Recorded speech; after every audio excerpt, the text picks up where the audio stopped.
বাংলাদেশের উপজেলা পরিষদে, সংসদে, সচিবালয়ে এমন কিছু মতিউর রহমান নিজামী, হাসান মোহাম্মদ মুজাহিদ তৈরি করতে চায়, যারা তাদের ডিপার্টমেন্টের দায়িত্ব পালন শেষে উন্মুক্ত ময়দানে চ্যালেঞ্জ করতে পারবে। আমাদের বিরুদ্ধে দুর্নীতির কোন অভিযোগ থাকলে আমরা রাজনীতি থেকে পদত্যাগ করব।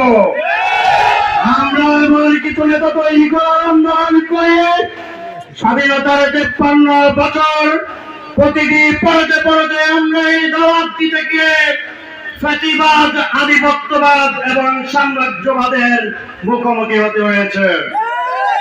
গত 53 বছর বিভিন্ন মোড়কে, ফ্যাসিবাদের মোড়কে, আধিপত্যবাদের মোড়কে, সাম্রাজ্যবাদের মোড়কে যারা আমাদেরকে চোখ রাঙিয়েছেন, আমরা স্পষ্ট ভাষায় বলে রাখতে চাই, এক আল্লাহ ছাড়া আর কাউকে আমরা পরোয়া করি না।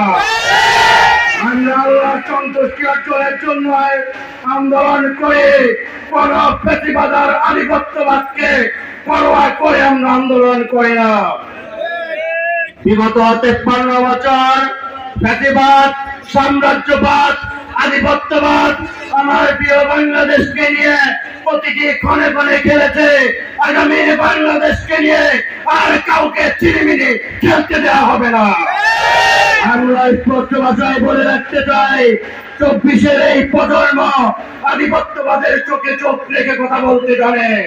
আমাদেরকে কোন রক্তচক্ষু দেখিয়ে আমাদের আন্দোলনকে এক মুহূর্তের জন্য বন্ধ করা যাবে না।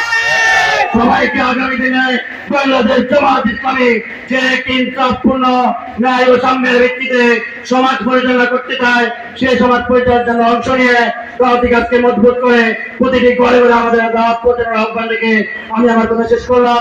আল্লাহ হাফেজ। বাংলাদেশ জামাত ইসলামী।